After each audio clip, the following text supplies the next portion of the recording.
Struggling with weight loss? Prolon's 5-day fasting mimicking diet is a clinically developed nutrition program designed to promote fat loss while protecting lean body mass. Developed at USC's Longevity Institute, it assists the body in entering a fasting-like state that helps reset metabolism and target visceral fat.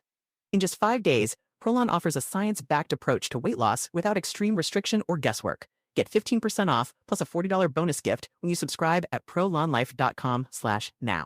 Stitch Fix. Stop shopping, get styled. A+ on the outfit, Miss Turner. You are about to slay parent-teacher conferences. Oh, these? Just the most perfect fitting jeans my stylist sent me. Oh, hello, you, who didn't set one foot in a mall and still looks amazing. Just share your size, style, and budget, and your stylist sends personalized looks right to your door. Stitch Fix. Get started today at stitchfix.com. To my stylist. This look is dedicated to you. Thank you. Thank you.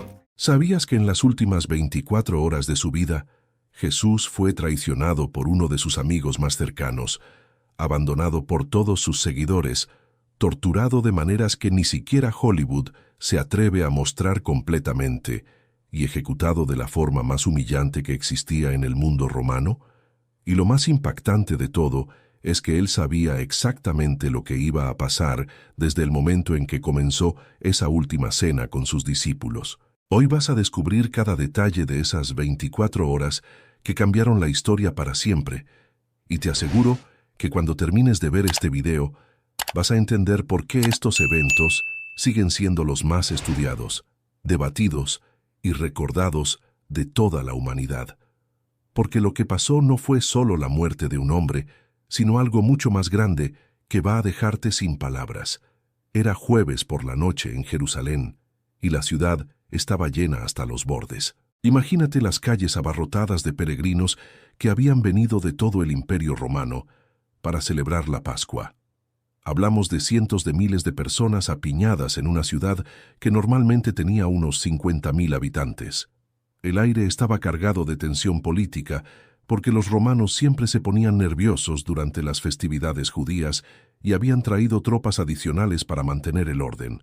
Pilato, el gobernador romano, había llegado especialmente desde Cesarea Marítima para supervisar personalmente la situación. Los sumos sacerdotes y los líderes religiosos judíos también estaban en alerta máxima, porque sabían que cualquier disturbio podría terminar en una masacre romana. En este ambiente explosivo, Jesús de Nazaret estaba a punto de vivir sus últimas horas, y cada decisión que tomara esa noche desencadenaría eventos que nadie podría detener. Las calles olían a incienso de los sacrificios del templo, a comida de los puestos callejeros y al sudor de miles de cuerpos humanos. Los soldados romanos patrullaban con sus armaduras brillando bajo las antorchas, sus sandalias resonando sobre las piedras milenarias. Y en algún lugar de esa multitud, Jesús caminaba hacia su destino final. Pero antes de que comience el drama, necesitas conocer a los personajes principales de esta historia.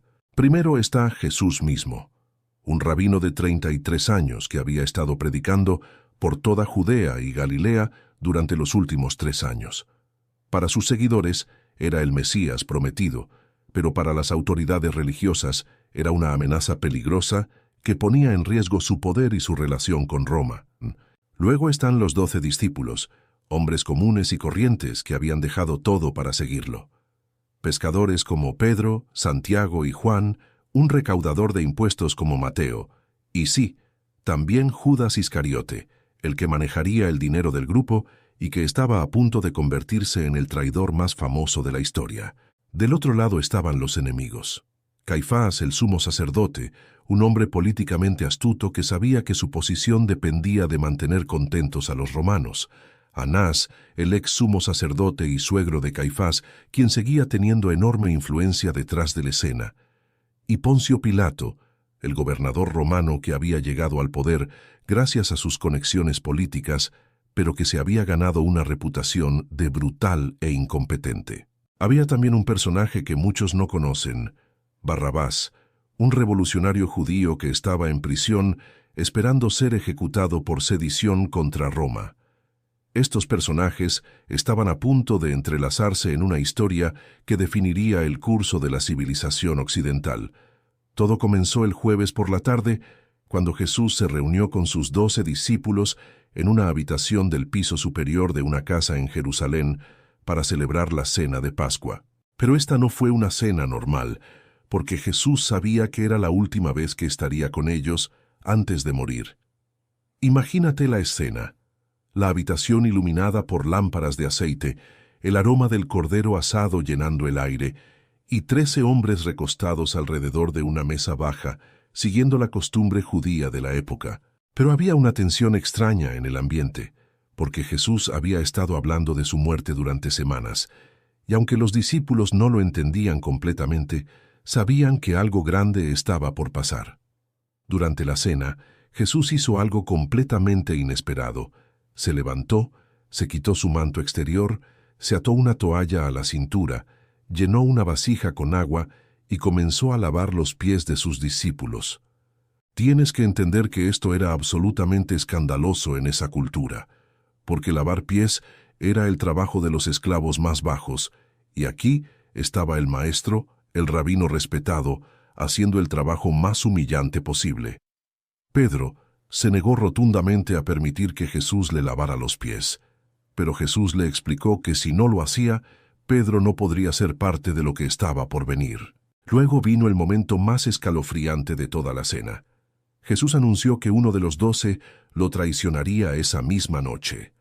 Los discípulos se miraron unos a otros con horror y confusión, cada uno preguntándose si sería él. Juan, que estaba recostado junto a Jesús, le preguntó en voz baja quién sería el traidor, y Jesús le respondió que sería aquel a quien le diera el pan mojado. Entonces tomó un pedazo de pan, lo mojó en el plato y se lo dio a Judas Iscariote. Y en ese momento, según el relato bíblico, Satanás entró en Judas y Jesús le dijo: «Lo que vas a hacer, hazlo pronto». Judas se levantó inmediatamente y salió a la noche, y ninguno de los otros discípulos entendió realmente lo que estaba pasando hasta que fue demasiado tarde. Después de que Judas se fue, Jesús instituyó lo que los cristianos conocen hoy como la última cena o la comunión. Tomó el pan, lo partió y les dijo a sus discípulos: «Este es mi cuerpo, que por ustedes es partido. Hagan esto en memoria de mí». Luego tomó la copa de vino y declaró: «Esta copa es el nuevo pacto en mi sangre, que por ustedes se derrama». Los discípulos debieron haber estado completamente confundidos por estas palabras, porque aún no entendían que Jesús estaba hablando de su muerte inminente. Pero lo más impactante vino después, cuando Jesús comenzó a hablarles sobre lo que pasaría en las próximas horas. Les dijo que todos lo abandonarían esa misma noche, que Pedro lo negaría 3 veces antes de que cantara el gallo, y que él mismo iba a ser entregado a las autoridades para ser ejecutado. Pedro, siempre impetuoso, protestó vehementemente, jurando que nunca abandonaría a Jesús, que estaba dispuesto a ir a la cárcel e incluso a morir con él. Pero Jesús le dijo con una tristeza profunda: «Pedro, te digo que el gallo no cantará hoy antes de que tú hayas negado 3 veces que me conoces». Los otros discípulos también protestaron, insistiendo en que nunca lo abandonarían, pero Jesús sabía lo que estaba por venir. Entonces les dijo algo que los desconcertó aún más: «El que tiene bolsa, tómela y también la alforja, y el que no tiene espada, venda su manto y compre una». Cuando los discípulos le mostraron 2 espadas que tenían, Jesús simplemente respondió: «Basta». Muchos eruditos bíblicos creen que Jesús estaba hablando metafóricamente sobre los tiempos difíciles que se avecinaban, no literalmente sobre armas, pero en ese momento los discípulos no lo entendieron así. Mientras Judas caminaba por las calles oscuras de Jerusalén hacia el palacio del sumo sacerdote, Jesús y los 11 discípulos restantes salieron de la ciudad y se dirigieron al Monte de los Olivos, específicamente a un lugar llamado Getsemaní, que significa prensa de aceite. Era un olivar donde Jesús solía ir a orar, un lugar tranquilo alejado del bullicio de la ciudad. Pero esa noche, Jesús estaba experimentando algo que los evangelios describen como una angustia tan intensa que su sudor se volvió como gotas de sangre que caían al suelo. Esta condición médica, conocida como hematidrosis ocurre solo bajo estrés extremo cuando los capilares sanguíneos se rompen y se mezclan con el sudor. Jesús sabía exactamente lo que le esperaba, no solo la muerte, sino la forma más tortuosa y humillante de morir que existía en el mundo romano. Les pidió a Pedro, Santiago y Juan que lo acompañaran y que se quedaran despiertos para orar con él, pero una y otra vez los encontró dormidos. La angustia de Jesús era tan intensa que oró: «Padre mío, si es posible, pase de mí esta copa, pero no sea como yo quiero, sino como tú quieres». Esta oración revela algo profundamente humano en Jesús. Tenía miedo, no quería sufrir, pero estaba dispuesto a hacerlo por algo más grande que él mismo. Mientras tanto, Judas había llegado al palacio de Caifás y estaba finalizando los detalles de su traición. Los líderes religiosos le habían prometido 30 monedas de plata, el precio de un esclavo, por entregar a Jesús. El plan era arrestarlo en secreto, lejos de las multitudes que lo seguían para evitar disturbios durante la Pascua. Judas conocía los lugares donde Jesús solía ir a orar, así que era la persona perfecta para guiar a los arrestantes directamente hasta él. Era cerca de la medianoche cuando Judas llegó a Getsemaní acompañado por una multitud armada con espadas y palos. Los evangelios mencionan que había soldados romanos, guardias del templo y sirvientes de los principales sacerdotes y fariseos. Llevaban antorchas y linternas porque necesitaban identificar específicamente a Jesús en la oscuridad. Judas había acordado una señal con ellos. Al hombre que besara, ese era Jesús, y debían arrestarlo. Cuando la multitud se acercó, Jesús no trató de huir ni de esconderse. En cambio, salió a su encuentro y les preguntó: «¿A quién buscan?». Cuando respondieron: «A Jesús de Nazaret», él simplemente dijo: «Yo soy». El texto griego original usa la frase ego eimi, las mismas palabras que Dios había usado para identificarse ante Moisés en el Antiguo Testamento, y según el Evangelio de Juan, cuando Jesús pronunció estas palabras, toda la multitud retrocedió y cayó al suelo. Esto muestra que incluso en su arresto, Jesús mantenía un poder y una autoridad que sus captores no podían entender completamente. Judas se acercó y le dio el beso traicionero, llamándolo Rabí, y Jesús le respondió: «Amigo, ¿a esto vienes?». En ese momento, Pedro sacó su espada y le cortó la oreja derecha a Malco, el siervo del sumo sacerdote. Pero Jesús lo detuvo inmediatamente. Sanó la oreja del hombre y les dijo a sus discípulos: «¿Piensas que no puedo ahora orar a mi Padre y que Él no me daría más de 12 legiones de ángeles?». Una legión romana tenía 6,000 soldados, así que Jesús estaba hablando de más de 70, pero entonces añadió: «Pero ¿cómo entonces se cumplirían las Escrituras de que es necesario que así se haga?». En ese momento, todos los discípulos lo abandonaron y huyeron, exactamente como Jesús había predicho.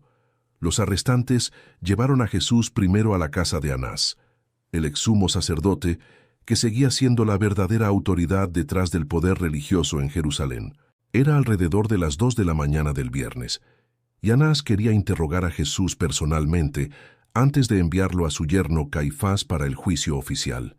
Durante este interrogatorio preliminar, Anás le preguntó a Jesús sobre sus discípulos y su enseñanza, pero Jesús le respondió: «Yo públicamente he hablado al mundo, siempre he enseñado en la sinagoga y en el templo, donde se reúnen todos los judíos, y nada he hablado en oculto. ¿Por qué me preguntas a mí? Pregunta a los que han oído qué les haya yo hablado».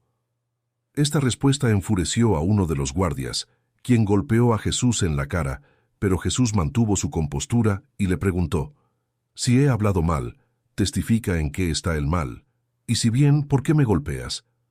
Mientras esto sucedía, Pedro había logrado entrar al patio del palacio, probablemente porque Juan conocía al sumo sacerdote y había intercedido por él. Pero Pedro estaba aterrorizado, y cuando una sirvienta lo reconoció como uno de los seguidores de Jesús, él lo negó rotundamente.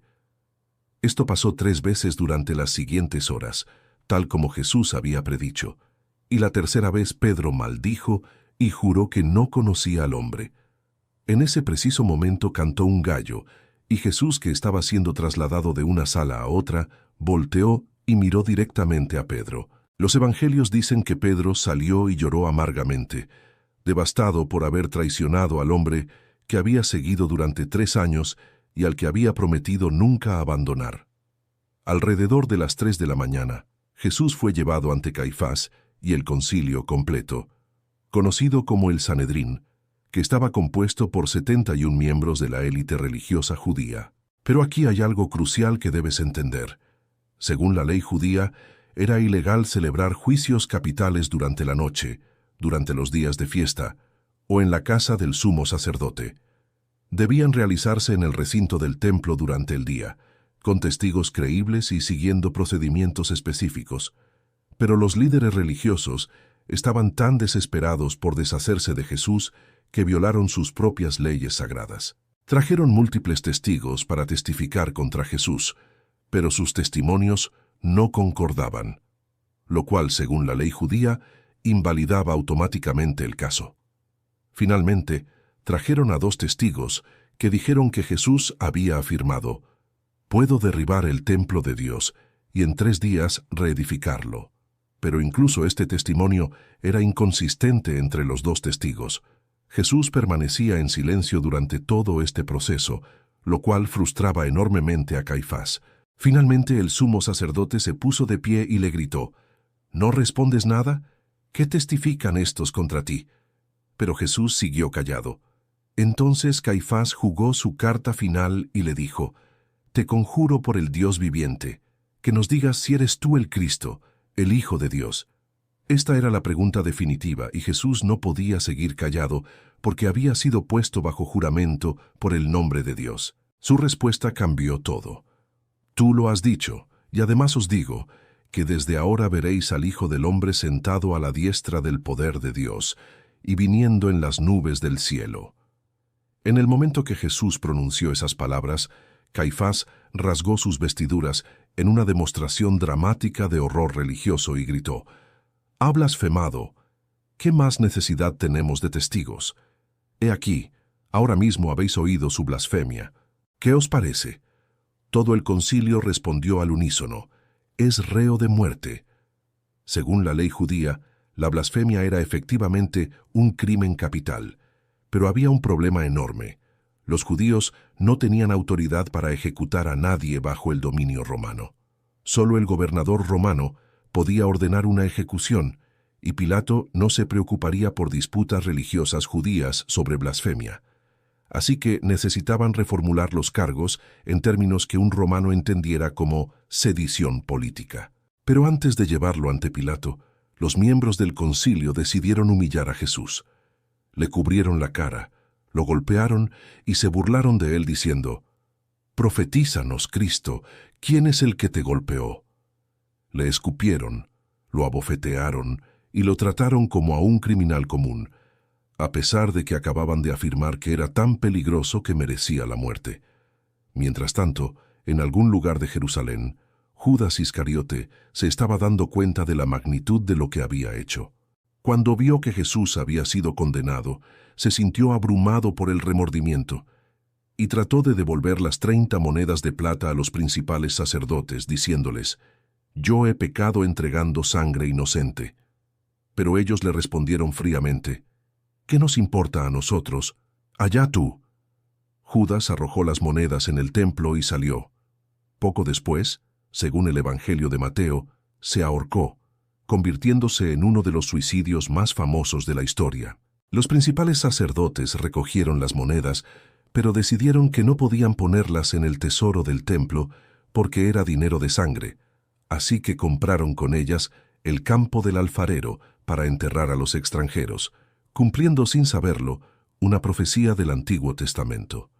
Al amanecer del viernes, aproximadamente a las 6 de la mañana, Jesús fue llevado desde la casa de Caifás hasta la fortaleza Antonia, la residencia oficial de Pilato, cuando estaba en Jerusalén. Pero los líderes judíos no entraron al edificio porque eso los habría contaminado ritualmente para la Pascua. Así que Pilato tuvo que salir a hablar con ellos en el patio exterior.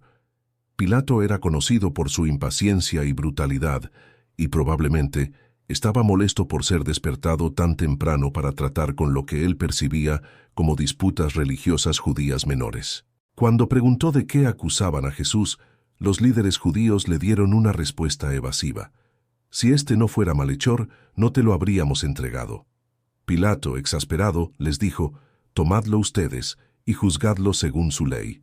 Pero ellos le respondieron, «A nosotros no nos está permitido dar muerte a nadie». Entonces presentaron sus cargos reformulados. Decían que Jesús pervertía a la nación, prohibía dar tributo a César y se hacía llamar rey. Estos eran cargos de sedición política que un gobernador romano tenía que tomar en serio. Pilato llevó a Jesús al interior y le preguntó directamente, «¿Eres tú el rey de los judíos?». La respuesta de Jesús fue intrigante. «¿Dices tú esto por ti mismo o te lo han dicho otros de mí?». Pilato, confundido, respondió, «¿Soy yo acaso judío? Tu nación y los principales sacerdotes te han entregado a mí. ¿Qué has hecho?». Entonces Jesús le explicó, «Mi reino no es de este mundo. Si mi reino fuera de este mundo, mis servidores pelearían para que yo no fuera entregado a los judíos, pero mi reino no es de aquí». Esta respuesta tranquilizó a Pilato porque Jesús claramente no era un revolucionario político como Barrabás. Cuando Pilato salió y les dijo a los acusadores, «Yo no hallo en él ningún delito», ellos se enfurecieron y comenzaron a gritar acusaciones más específicas, diciendo que Jesús alborotaba al pueblo enseñando por toda Judea, comenzando desde Galilea hasta aquí. Cuando Pilato oyó mencionar Galilea, vio una oportunidad de librarse de este problema complicado. Herodes Antipas, el tetrarca de Galilea, estaba en Jerusalén para la Pascua, y técnicamente Jesús estaba bajo su jurisdicción. Así que Pilato envió a Jesús a Herodes, esperando que él se hiciera cargo del caso. Herodes se alegró mucho de ver a Jesús porque había oído hablar de él por mucho tiempo y esperaba verlo hacer algún milagro. Le hizo muchas preguntas, pero Jesús no le respondió ni una sola palabra, a pesar de que los principales sacerdotes y los escribas estaban allí acusándolo vehementemente. Esta fue una de las decisiones más intrigantes de Jesús.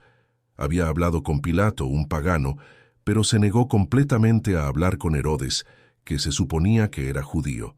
Los eruditos bíblicos sugieren que esto se debía a que Herodes había matado a Juan el Bautista y representaba la corrupción religiosa y moral más profunda. Frustrado por el silencio de Jesús, Herodes y sus soldados lo trataron con desprecio, se burlaron de él, le pusieron una ropa espléndida para ridiculizarlo como rey y lo enviaron de vuelta a Pilato. Irónicamente, este incidente hizo que Pilato y Herodes se volvieran amigos, ya que antes habían sido enemigos, probablemente debido a disputas territoriales y políticas. Pero para Jesús, esto significaba que había perdido su única oportunidad de escapar del sistema judicial romano, y ahora estaba de vuelta en manos de un gobernador que claramente no quería crucificarlo, pero tampoco tenía el coraje de liberarlo completamente. Cuando Jesús fue devuelto a Pilato alrededor de las 8 de la mañana, una multitud grande se había reunido afuera de la fortaleza Antonia. Pilato convocó a los principales sacerdotes, a los gobernantes y al pueblo y les dijo, «Me habéis presentado a este como un hombre que perturba al pueblo, pero habiéndole interrogado yo delante de ustedes, no he hallado en este hombre delito alguno de aquellos de que le acusan. Y ni aun Herodes, porque os remití a él, y he aquí, nada digno de muerte ha hecho este hombre. Le soltaré pues después de castigarlo». Pilato estaba tratando de encontrar un término medio. Reconocía que Jesús era inocente, pero esperaba satisfacer a la multitud con una golpiza menor. Sin embargo, había un problema que Pilato no anticipó. Los líderes religiosos habían estado trabajando toda la mañana para manipular a la multitud. Era costumbre que el gobernador romano liberara a un prisionero durante la Pascua como gesto de buena voluntad hacia los judíos, y Pilato pensó que podría usar esta tradición para liberar a Jesús.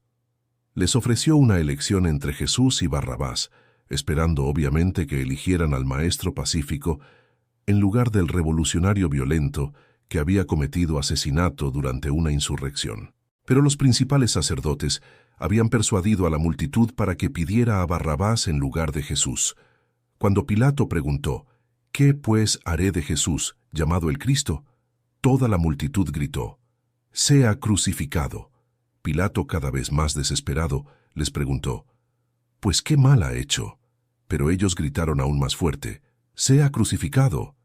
En este punto, Pilato estaba enfrentando una situación políticamente peligrosa.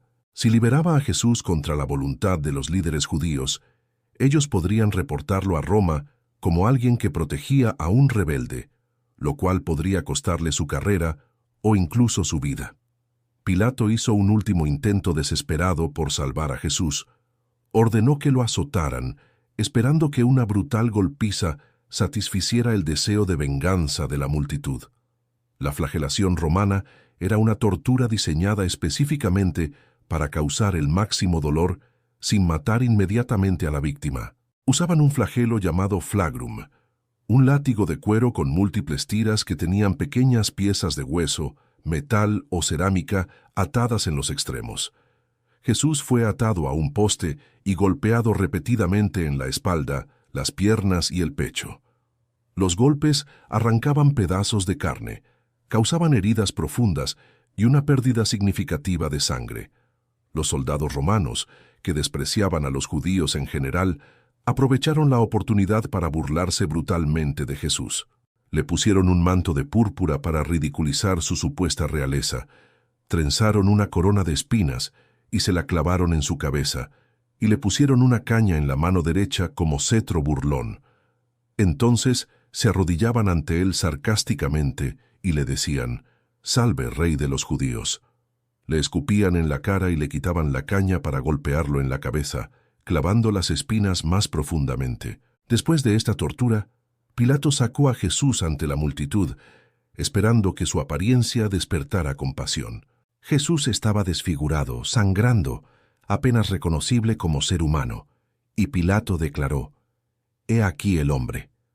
Pero en lugar de compasión, los principales sacerdotes y los alguaciles gritaron, «¡Crucifícale!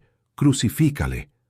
Pilato, frustrado hasta el límite, les gritó, «Tomadle ustedes y crucificadle, porque yo no hallo delito en él». Pero los judíos le respondieron, «Nosotros tenemos una ley, y según nuestra ley debe morir, porque se hizo a sí mismo Hijo de Dios». Cuando Pilato oyó estas, llevó a Jesús de nuevo al interior y le preguntó, «¿De dónde eres tú?». Pero Jesús no le dio respuesta. Pilato, exasperado, le dijo, «¿A mí no me hablas? ¿No sabes que tengo autoridad para crucificarte y que tengo autoridad para soltarte?». La respuesta de Jesús fue profunda y desafiante. «Ninguna autoridad tendrías contra mí, si no te fuera dada de arriba. Por tanto, el que a ti me ha entregado, mayor pecado tiene». Esto perturbó aún más a Pilato, quien desde entonces procuraba soltarle. Pero los judíos gritaron, «Si a este sueltas, no eres amigo del César, cualquiera que se hace rey, a César se opone». Esta amenaza política fue el golpe final. Ser reportado a Roma como enemigo del emperador era una sentencia de muerte política y posiblemente literal. Pilato sacó a Jesús y se sentó en el tribunal en el lugar llamado El Enlosado, y en hebreo Gabata. Era la preparación de la Pascua, y como la hora sexta, que significa cerca del mediodía. Pilato les dijo a los judíos, «He aquí su rey». Pero ellos gritaron, «Fuera, fuera, crucifícale». Pilato les preguntó, ¿a su rey he de crucificar? Los principales sacerdotes respondieron, «No tenemos más rey que César». Esta declaración era una traición completa a su herencia religiosa, porque los judíos siempre habían afirmado que Dios era su único rey verdadero. En ese momento, Pilato se lavó las manos delante de la multitud simbólicamente y declaró, «Inocente soy yo de la sangre de este justo, allá ustedes». Toda la multitud respondió, «Su sangre sea sobre nosotros y sobre nuestros hijos». Entonces Pilato les soltó a Barrabás, el asesino y revolucionario, y entregó a Jesús para ser crucificado. La crucifixión comenzó inmediatamente. Los soldados romanos le quitaron a Jesús el manto de púrpura y le pusieron sus propias ropas, Luego cargaron sobre sus hombros el travesaño horizontal de la cruz, llamado patibulum, que pesaba entre 30 y 40 kilos. El poste vertical ya estaba plantado permanentemente en el lugar de ejecución llamado Gólgota, que significa lugar de la calavera. El camino desde la fortaleza Antonia hasta el Gólgota era de aproximadamente 600 metros, pero para alguien que había sido brutalmente flagelado y había perdido mucha sangre, cada paso era una agonía. Jesús, debilitado por la pérdida de sangre y la tortura, se cayó varias veces bajo el peso del madero. Los soldados, impacientes por llegar al lugar de ejecución, obligaron a un hombre llamado Simón de Cirene, que venía del campo, a cargar la cruz de Jesús. Simón probablemente era un judío africano que había venido a Jerusalén para la Pascua, y de repente se encontró involucrado en el evento más significativo de la historia humana. Una gran multitud seguía a Jesús, incluyendo mujeres que lloraban y se lamentaban por él. Pero Jesús se volvió hacia ellas y les dijo: «Hijas de Jerusalén, no lloren por mí, sino lloren por ustedes mismas y por sus hijos, porque he aquí vendrán días en que dirán: bienaventuradas las estériles, y los vientres que no concibieron, y los pechos que no criaron. Entonces comenzarán a decir a los montes: caed sobre nosotros, y a los collados: cubridnos. Porque si en el árbol verde hacen estas cosas, en el seco, ¿qué no se hará?». Jesús estaba profetizando la destrucción de Jerusalén, que ocurriría 40 años después, cuando los romanos destruyeron la ciudad y el templo en el año 70 después de Cristo. Cuando llegaron al Gólgota alrededor de la hora tercera, que eran las 9 de la mañana, los soldados procedieron con la ejecución. Primero, le ofrecieron a Jesús vino mezclado con mirra, que era un analgésico primitivo destinado a amortiguar el dolor. Pero Jesús lo rechazó, eligiendo experimentar conscientemente todo el sufrimiento. Los soldados entonces lo desnudaron completamente, lo que era parte de la humillación de la crucifixión, ya que la desnudez pública era considerada extremadamente vergonzosa en la cultura judía. Lo extendieron sobre el travesaño horizontal y clavaron sus manos o muñecas con clavos de hierro, de aproximadamente 18 centímetros de largo. Estos clavos probablemente perforaron el espacio entre los huesos del radio y el cúbito en las muñecas, o posiblemente a través de las palmas en un lugar que pudiera soportar el peso del cuerpo. Luego levantaron el travesaño y lo aseguraron al poste vertical y clavaron sus pies al madero. La posición resultante era específicamente diseñada para prolongar la agonía. La víctima podía respirar solo empujándose hacia arriba con las piernas y tirando con los brazos, causando dolor extremo en las heridas de los clavos, pero si no lo hacía, se asfixiaría gradualmente. Este proceso podía durar horas o incluso días. Los soldados se repartieron las ropas de Jesús, pero cuando llegaron a su túnica, que estaba tejida de una sola pieza desde arriba, decidieron no romperla, sino echarla a suertes para ver quién se la quedaría, cumpliendo sin saberlo una profecía del Antiguo Testamento. Pilato había ordenado que se pusiera un letrero sobre la cabeza de Jesús con la acusación por la cual había sido condenado. El letrero decía: «Jesús Nazareno, Rey de los Judíos», escrito en hebreo, griego y latín para que todos pudieran leerlo. Los principales sacerdotes protestaron ante Pilato, pidiendo que cambiara el letrero para que dijera: «Este dijo: soy Rey de los Judíos». Pero Pilato se negó rotundamente y declaró: «Lo que he escrito, he escrito». Jesús fue crucificado entre dos criminales, uno a su derecha y otro a su izquierda, cumpliendo la profecía de que sería contado entre los transgresores. La multitud que pasaba se burlaba de él, moviendo sus cabezas y gritando: «Bah, tú que derribas el templo de Dios, y en 3 días lo reedificas, sálvate a ti mismo y desciende de la cruz». Los principales sacerdotes también se burlaban junto con los escribas, diciendo: «A otros salvó, a sí mismo no se puede salvar. El Cristo, Rey de Israel, descienda ahora de la cruz para que veamos y creamos».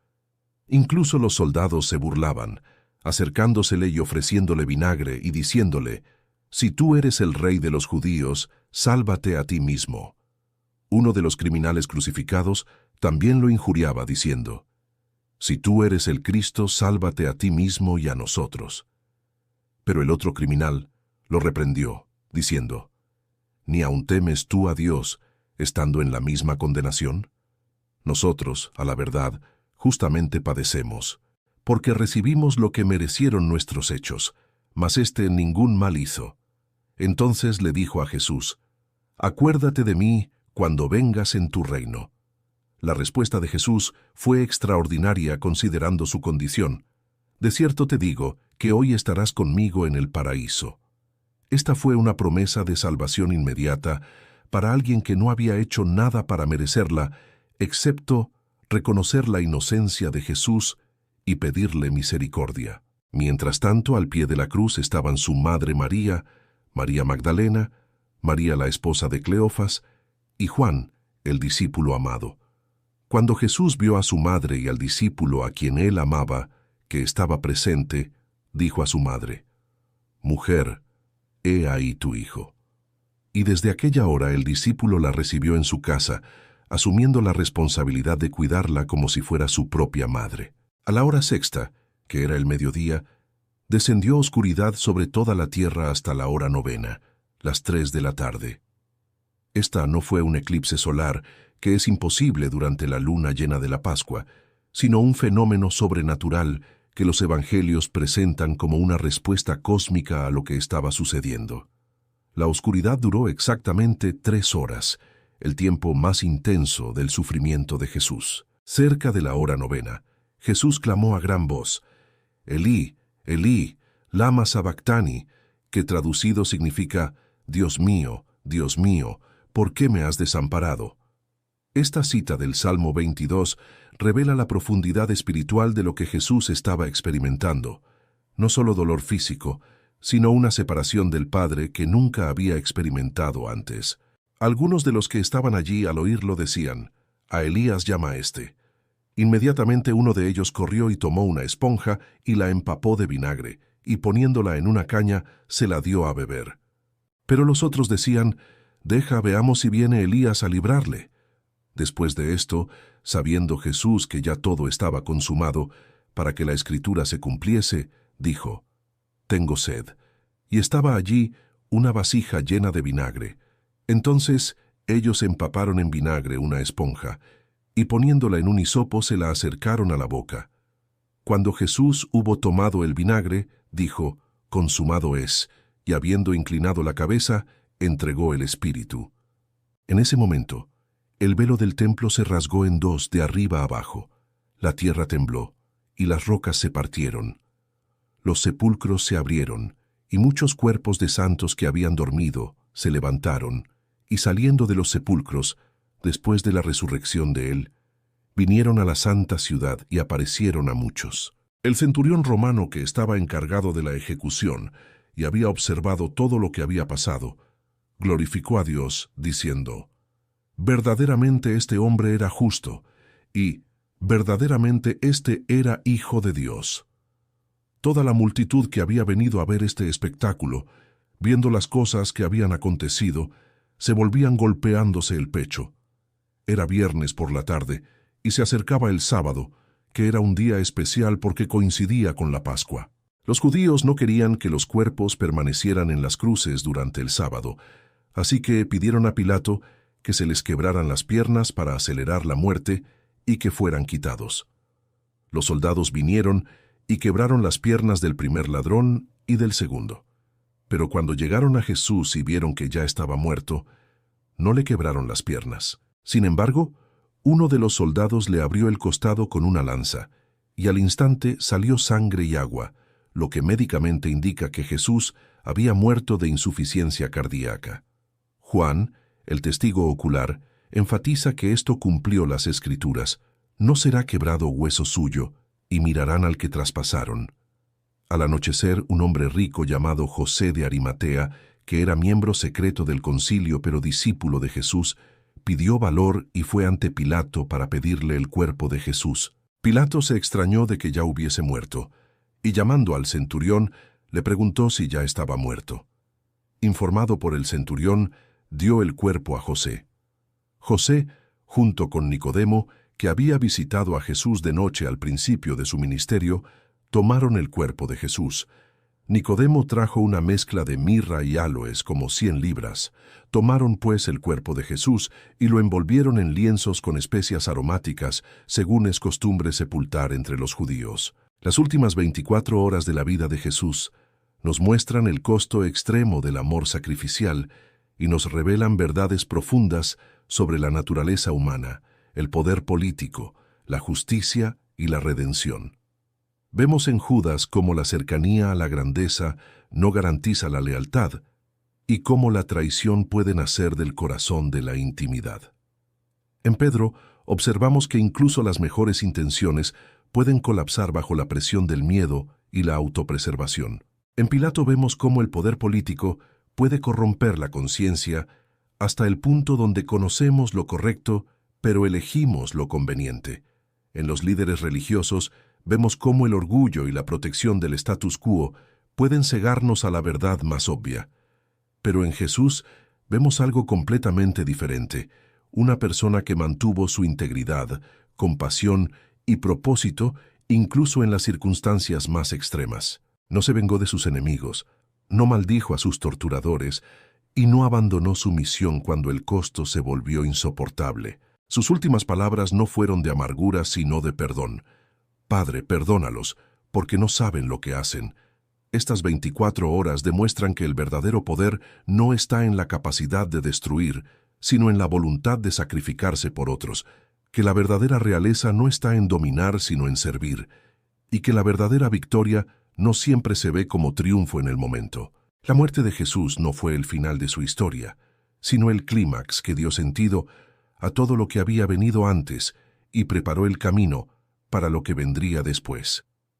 Si esta historia te ha impactado tanto como a mí, no te puedes perder lo que pasó exactamente 72 horas después, porque la tumba vacía cambió todo para siempre. Dale like a este video si quieres que haga la segunda parte sobre la resurrección. Compártelo con alguien que necesite escuchar esta historia increíble y suscríbete porque tenemos mucho más contenido bíblico que te va a dejar sin palabras. La historia no termina en la cruz y la próxima vez te voy a mostrar por qué estos eventos siguen transformando vidas 2000 años después.